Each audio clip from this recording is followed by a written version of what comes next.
everyone. Welcome to the Golden Ratio Podcast. I am Jen, GR Mom, joined as always by GR Dad. Hi. How's it going, GR Dad? Good. Excellent. Yes. The cocktail of the week this week is the Hole in the Cup. It's a good name, right? It is. Yes. Hole in the Cup. It is lime juice, simple syrup, pineapple juice, tiny bit of absinthe, tequila, and 3 slices of cucumber. Cucumber is underrated in drinks. So it's kind of like a margarita, right? Lime juice, simple syrup, and tequila. And then normally you'd have like triple sec, like some people would put orange juice in a margarita, which is dumb and you shouldn't do, but this is pineapple juice. And then a little bit of absinthe just to be creative, I guess, to make it taste not quite as good. Says you. Says me. Cucumber in drinks. I think it's good. It has me thinking of Pim's cups. We don't have any Pims here. We should bring some from Maryland. Do we not have any? No, we have like gallons of it in Maryland, I think. We have much, yeah. There you go. Hole in the cup. I thought it was a golf thing, and then I was like, no, that's ball in the cup. Ball in the hole. There's no hole in the cup in golf. So never mind. It's just there's a hole. There's a cup in the hole in golf, though. There's a cup in the hole. There's a hole in the green, and then they put a cup in it, and that's what your ball goes in. Yeah. It's not really what one says, but I get it. But it's not really meant to be a golf drink. It's meant to be. I'm drinking this so fast, there must be a hole in the cup. Maybe. I mean, you just made that up, so. Well, what do you think the meaning of this name is for this drink? This is not a thing that I care to analyze. I can't believe you walk around and don't wonder about these things. Nope. Walking around, not analyzing drink names. Correct. Huh, interesting. It's time for Administrative Corner. I love Administrative Corner. Bring it on. So 2 plushie-related administrative items this week. Yes. One is that they very kindly extended the Hopper plushie order deadline by 7 days. It's still live. It's still live. It will be live at the time of recording for 1 day and 23 more hours. So basically until midnight on Friday, I think. It's Wednesday. 1 day brings it to Thursday night, and then 23 hours brings it to Friday night. Yes. Yep. So you can still order. If you got paid, you're getting paid on Friday, you could still order one. Are you looking at me? No, because you have ordered 100 plushies, one at a time, putting in the shipping addresses of all of the people that we have had anonymous plushies donated to. We've been putting in those orders so they can get them. I'm intimately familiar with the website. Have you done them all? Did you finish those? I have like 8 or 10 left. Yeah. You've spent like 10 hours ordering plushies, I think. I don't know. It's been that long. Man. Anyway, kudos to GR Dad. If you got a free plushie, send GR Dad at Ingo Burkhardt a thank you note because he put your order in. Making me embarrassed already. No, this was supposed to be secrets. Well, I'm telling the secrets today. Just let them believe we have like gnomes running around doing You're these things. You're the gnome. You and I don't need to be gnomes. Maybe it's Venk. Maybe it was Venk. So if your addresses are inaccurate, then it's definitely Venk. Actually, it's just your fault because I think you copied and pasted them from what people put in the thing. Just random jumble of letters and numbers. That's definitely Venk. Yeah. So that's it for Administrative Corner. Wait, you had 2 plushie-related things. You can still order, and Ingo has done many orders. Oh, yeah. And that doesn't include the ones for myself. Right. How many are there? I'm not telling. Okay. Well, I can't remember. Some are late night. Dog updates. I think we only have a Remy update this week. We have a good news update for Remy. Pretty good. So we got his final results back. We had gotten like a first round of the final results, but they're like, we're going to put on an appendix, an addendum. And the terminology was a little hard to understand if there would ever be a final result. So if you are a Patreon follower, a supporter on Patreon, you got the bonus podcast that we put out over the weekend that talked about the fact that the preliminary final result was that he had T-zone lymphoma. And then we got the final results, which is, we're not exactly sure what kind it is. But it's the good kind, if there's a good kind. We're pretty sure it's the good kind. Probably.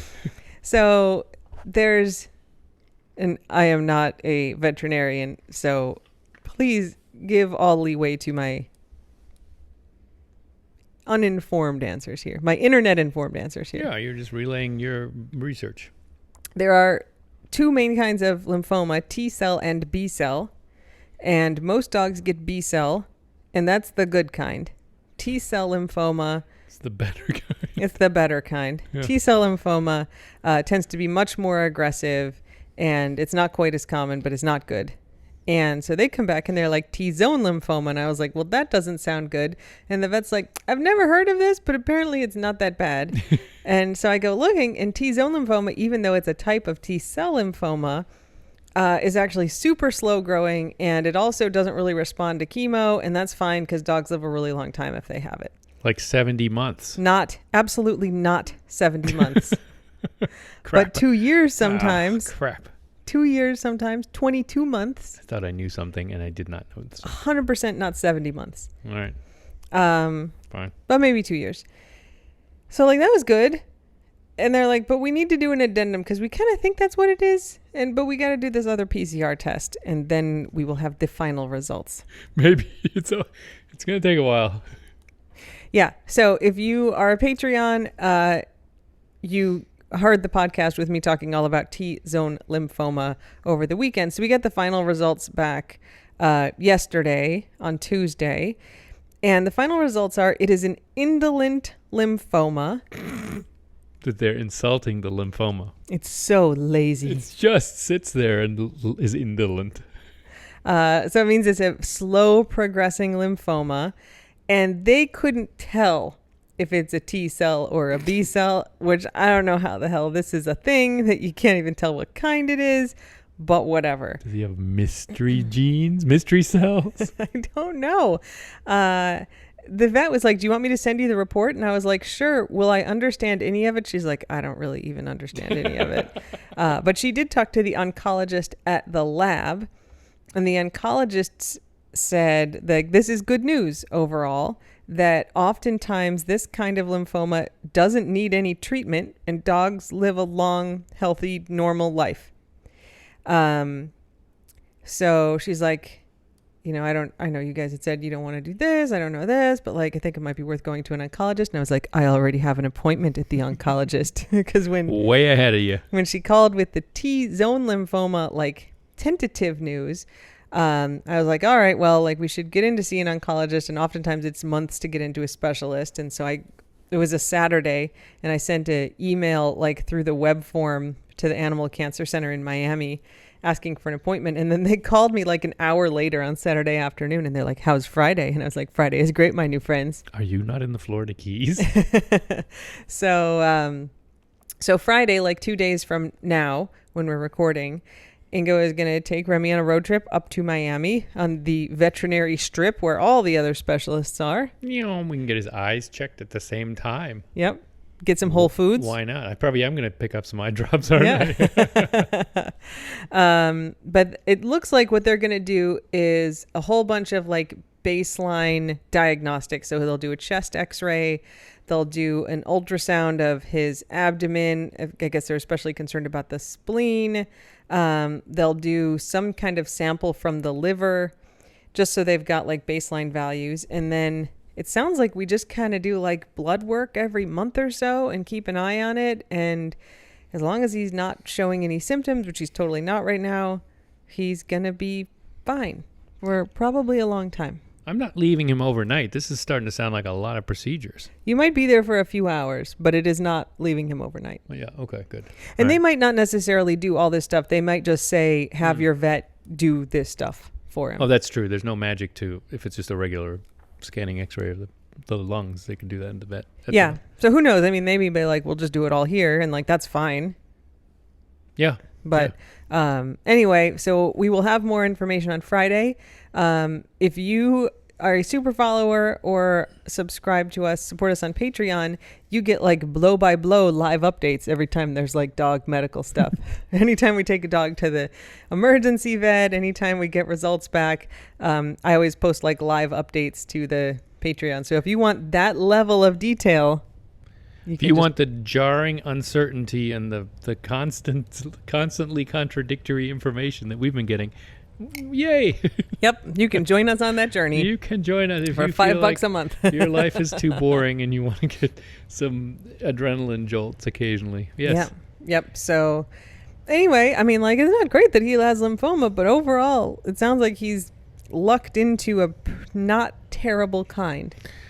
Yeah. I mean, it was very good news. When even though with the sort of shrug and like, we're not really sure what it is, but we wouldn't worry about it too much and see if he has symptoms. Yep. Shout out to our vet who called you on a Saturday. Like, it's not a 24-hour clinic. She was supposed to be off work.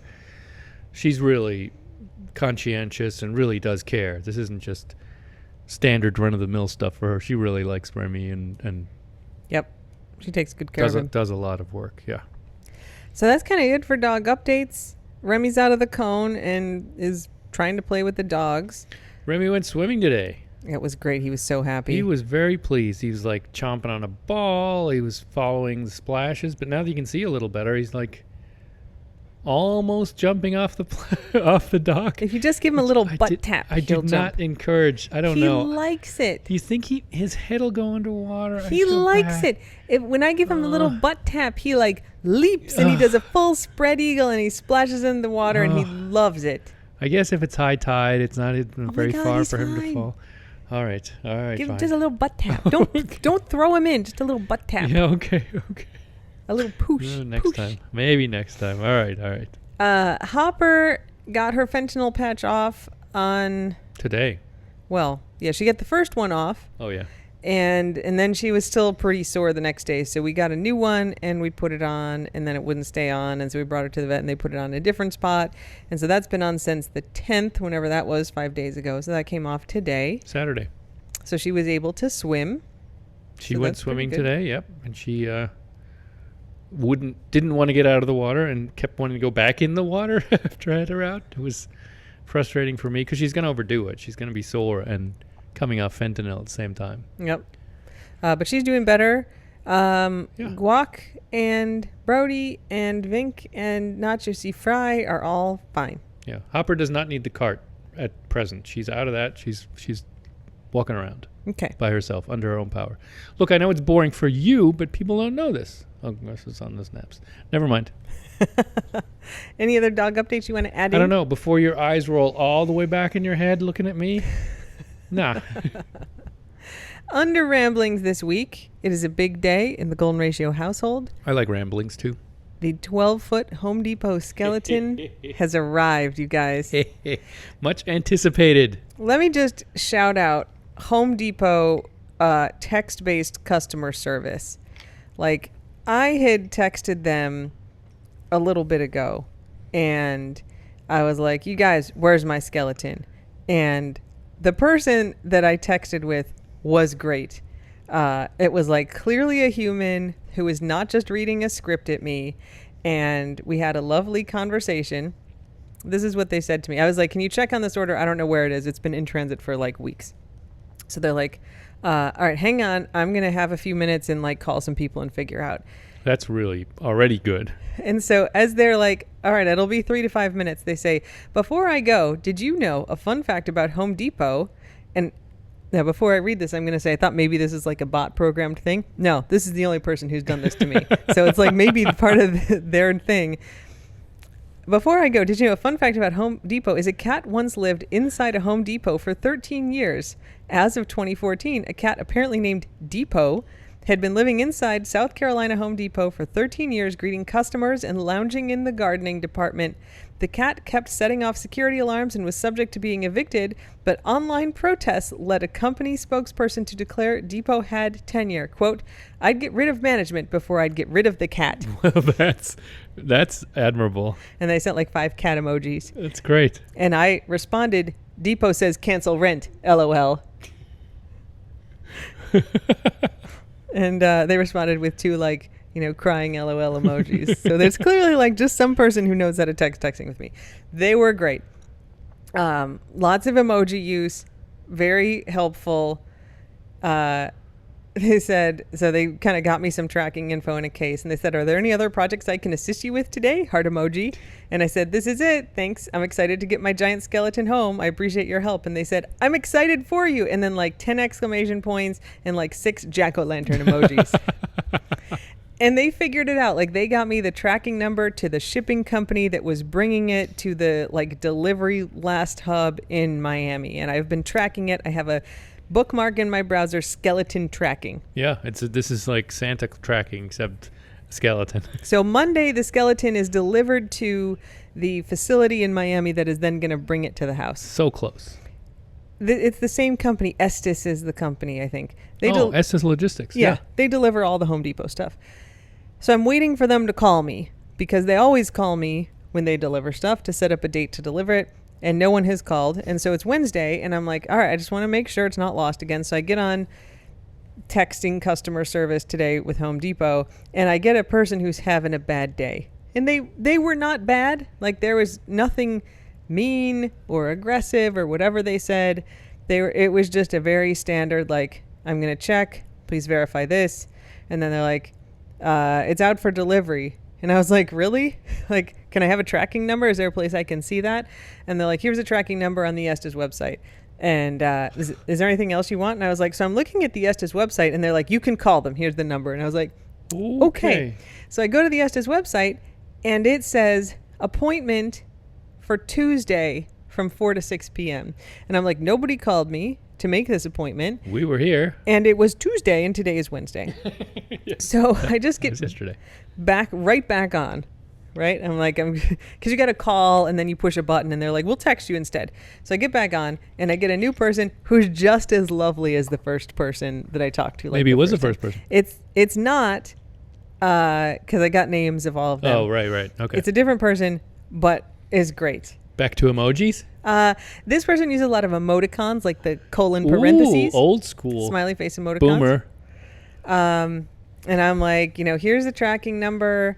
And they're like, did you give your tracking number? And they're like, ignore me. I saw that you sent it already. I'm on the phone right now. So they're calling Estes for me. Because I did try to call Estes, and I was on hold for like 20 minutes. And I was like, I'm just going to have Home Depot call them. And then they're like, I guess I called the wrong department, but I'm in the queue with the right one now. So I appreciate your patience. And I was like, listen, I was on hold for a while. I understand it might take a while. And they're like, I see you were able to get a hold of a skeleton, though. That's exciting. And I was like, I set an alarm for like 4 a.m. I'm so excited for this skeleton. And they said, I love it. Okay, so I just got back some great info. They are 3 stops away from your house. And I said, that is good info. We will toast the giant skeleton in your honor tonight. And they said, LOL, I love it. Oh, my God. So, and sure enough, half an hour later, they showed up with the skeleton. It's a big box. We put it together. It is a box. I wouldn't say it's half as big as the car, but maybe it's a third of the size of the car. And it says 85.5 pounds on it. It also says giant skeleton. A big box. Man, the box itself, I just want to talk about it. It was impressive. It's a huge box. You could use it as a dining table for 4. We could put 3 of the dogs in there. For sure. Absolutely. It's bigger than Nacho's crate. So I was like on a work call, like Ingo signed for it. And so then as soon as the work call was over, I'm like, I must put the skeleton together. I know. And then there was a huge rainstorm, and you're like, I don't care. Nothing will stop me. I'm going to lash myself to the deck. So we got it together. I mean, it was quite easy to put together, but very biological. You do the feet, and then... Quite easy, except when it stands up, you can't reach the head. Not even close. No, like you do the feet, there's like a stand, and then you put the feet on the stand, and then like the tibia and the fibula, and then the femurs, and they're like, okay, now you got to do the pelvis. This is 2 people, and we would prefer that you have a ladder. Yeah. And I was like, I can handle the pelvis. But I was like reaching over my head to put the pelvis on. And then it's like, now you want to bend the skeleton over and lay it on top of the box, and it's best to have 3 people for the rest of this. But you and I did it together. Yeah, and they're like, once you put on the arm and stand it up, you won't be able to adjust it anymore. So you got to adjust it before you stand it up. And Jen's like, no, it's fine. It's fine. And then we stood it up, and she's like, ooh, the hand's backwards. I can't reach that. I can't reach the elbow. So you had to lay him back down and flip it over. It's so big. Big. It is comically ridiculously big. You know those those like wind turbine things. It's kind of like that, where it shouldn't be that big, but it is. So we have him set up downstairs, kind of like in front of where Southernmost Skeleton is on like the little patio. But if you are on our porch where the dogs are all the time, his head, you can see his head. Like his head is above the floor of the porch It's level. so big. And it has glow-in-the-dark eyes. It's like LED eyes, so it's not just they light up. It's like a little screen, and they like blink, and they look around, and that like the pupils get big, and then they get little. Whoever is going by on a boat at night is going to get scared. Is going to get scared. Yeah, so I told Ingo we've got to get one of those like solar lights that people get to like shine up on their trees at night, and put that so the skeleton is illuminated. So I think, can we make it point?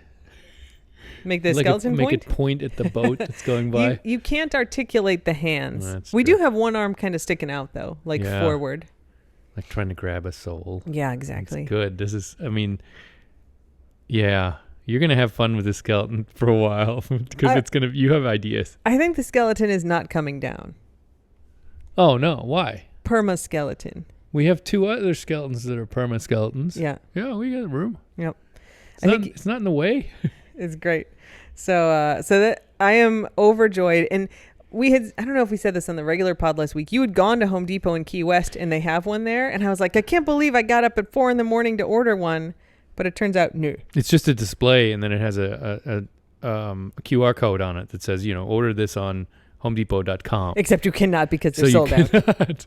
But that's the trick, right? They have them on display. Yep. The trend seems to be getting gianter things. Now there's like big werewolves and some big thing, but this is still the biggest thing there and the biggest thing I've ever seen. It's so good. It's so big. It's one of those things where it's like we got it all put together and stood back, and it could be like, oh, I thought this was going to be really great, and it's like not bad, but it's not as awesome as I had built it up to be in my mind, and it's actually awesomer. We had very high expectations, and this way exceeds those. Yep. Best $300 I've spent. Oh my God. It could be standing like in the water and sticking out. It's so good. Because it's so tall. I love it so much. Oh, it's very great just because it's so giant. So there will be many pictures over the next 2 months with Southernmost giant skeleton in it. It doesn't go well with the dogs because the dogs are so small compared to they don't even come up to the knee. This skeleton could put Venk in his or her hand. Yep. Venk would be quite happy there. Bonk. So there you go. That's Ramblings. Yeah. You ready for Taste of the Keys?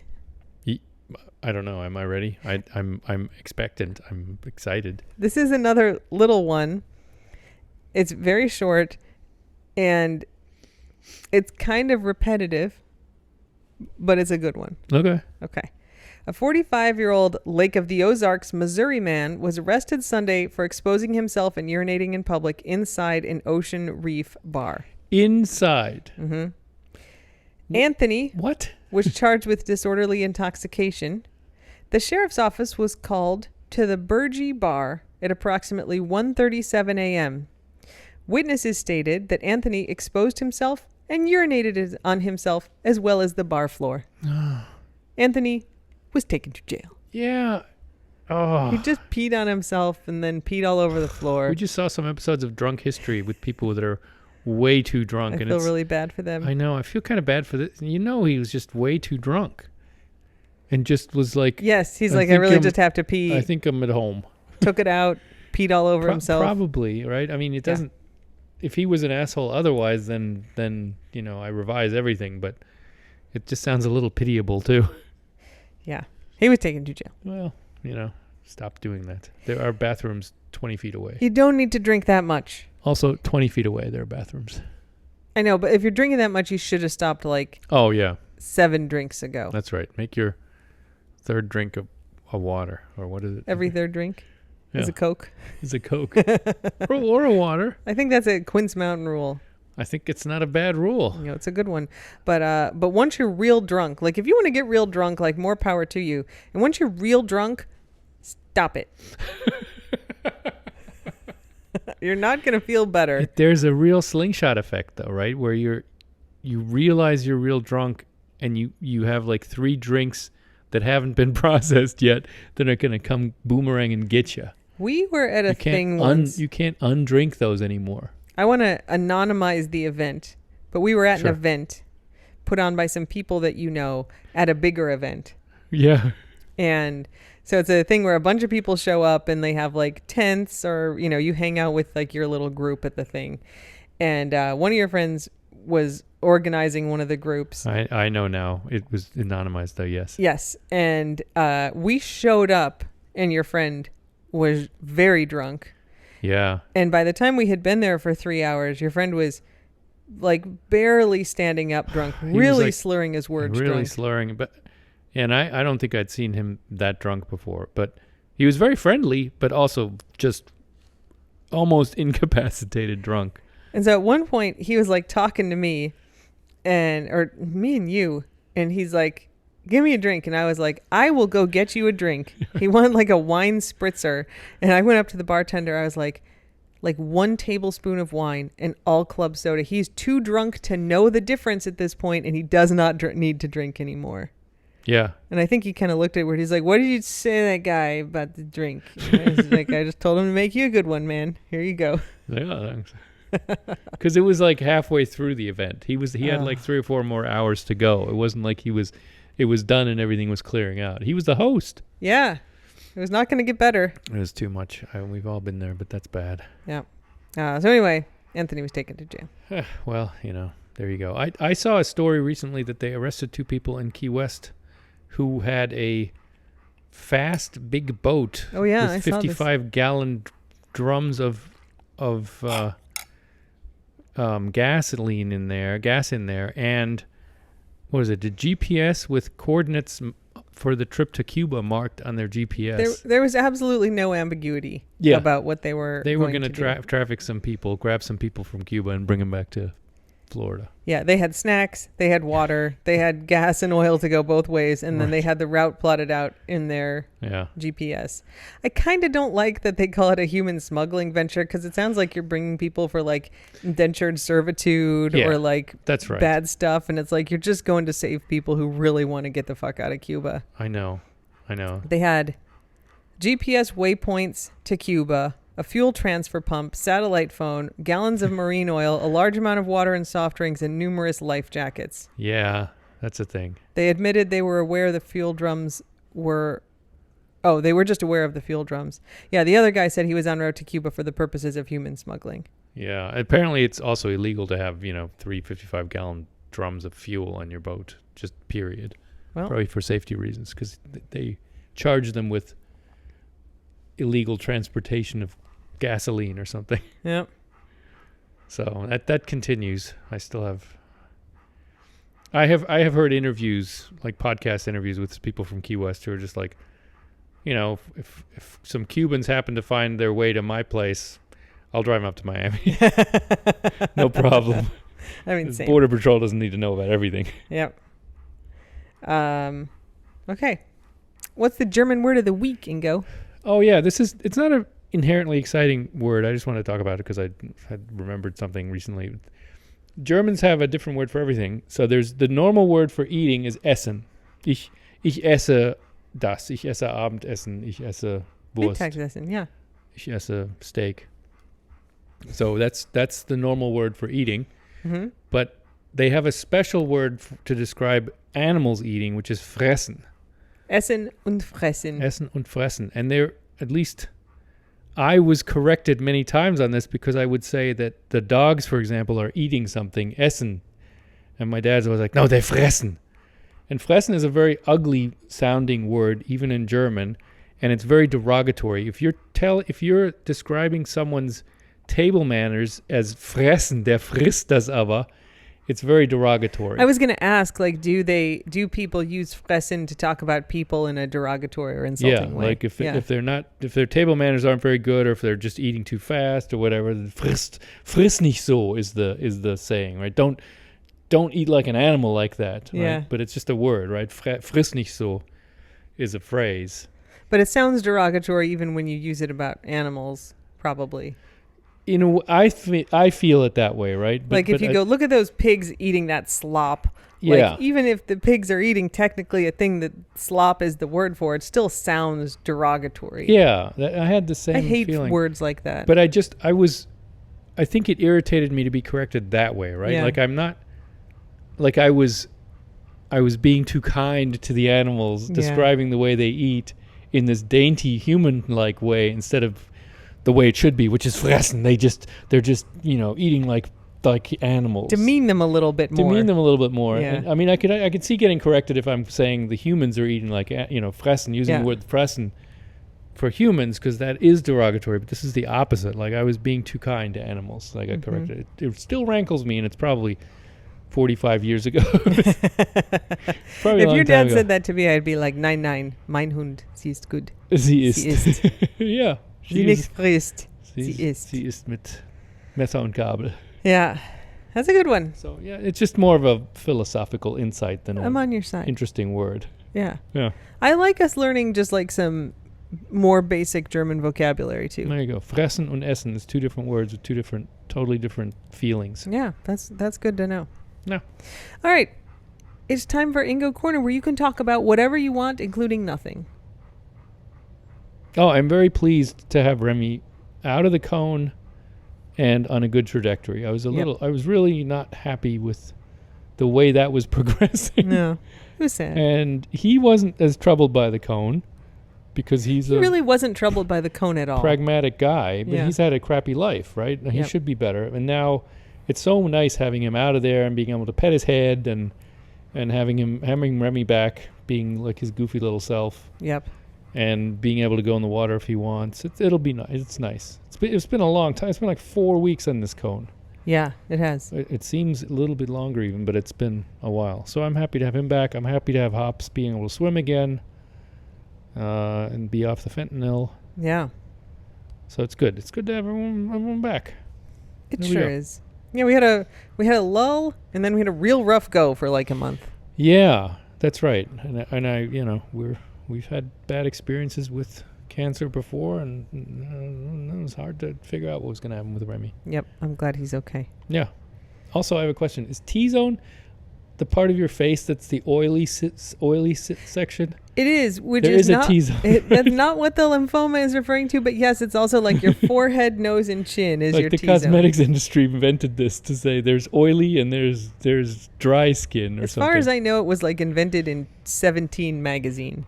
Yeah, fair enough. Right, it was made up. I always thought it was dumb. Anyway, so it has nothing to do with Remy. No. Okay, fair enough. Good question. Okay. Any final comments? No, that's it. All right, everyone. Well, thanks for listening. Get yourself some bonus pods if you want. Come over to the Patreon.